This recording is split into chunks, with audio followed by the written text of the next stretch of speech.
Sådan, mand. Woo! Sådan gør vi. Prøv at vi kører sådan på gaden hele tiden. Og lige om lidt, så kører vi over og brænder dækker op på Christiansborg. For ved du hvad? I skal ikke tage vores baner fra os, så nu fyrer vi den max af. Hej, mit navn er Ken Egtved, og jeg har Facebook-siden Bevar Motorsport i Danmark. Hvis I synes, det ham Tumpen lige præsterede, det var sejt, så tænker jeg lige om en ekstra gang, fordi det er ikke særlig smart. Desværre så hver anden kommentar inde på min Facebook-side, den er sådan. Folk de opfordrer til det der. Det duer ikke. Det er ikke sådan, vi får vores budskab frem i Danmark. Vi skal have motorsporten på banerne og ikke på vejene. Det er derfor vigtigt, at I forstår mit budskab med det her. Meningen er med filmen, vi lavede. Meningen er ikke, at vi skal ligge og køre på vejene, som jeg har vist. Vi gjorde det, da Stormen Bodil hun fyrede den max af, og da hun toppede, hvor alle folk var indendøre. Der var ikke en eneste bil på vejen. Vi måtte derude spørge naboen, om han ikke lige ville være statist i hans hvide Volvo, bare for at det skulle se ud, som om der var en lille smule trafik ude i rundkørslen.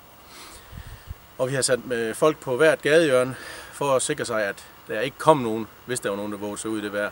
Så det var altså underordnet forhold, og jeg fraråder jer at prøve det samme. I skal ikke gøre det. Vi har prøvet på at lave et budskab, og det håber jeg, I forstår nu. Motorsport skal blive på banerne. Og hvad så med banerne? Ja, de forsvinder mere og mere. Hvad kan vi gøre?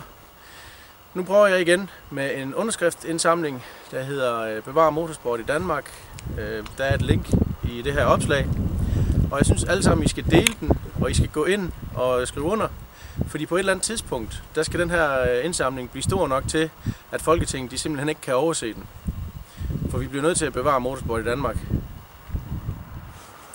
Og så lige en anden ting. Der er en del gamle, jeg kalder dem gamle motorsportsnisser, som ikke ser så godt på mit initiativ til at bevare motorsport i Danmark. De siger, hvor herre bevares, kalder han det motorsport. Ja, det kalder jeg motorsport, fordi hvad er motorsport? I min verden, der er motorsport noget, som alle skal være med til.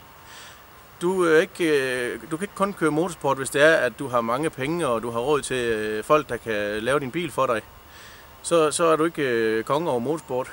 Det er der mange, der tror, at de er, og det er en lille smule arrogant. I min verden der er motorsport noget for alle sammen. Ligesom der skal være plads til alle sammen i samfundet, så skal der også være plads til alle sammen i motorsportens verden. På banerne, under sikrede forhold selvfølgelig. Til sidst vil jeg bare sige, gå ind og skriv under på min underskriftsindsamling. Jeg tror, det hjælper. Og så må I have en rigtig god dag alle sammen. Fuck, det er koldt.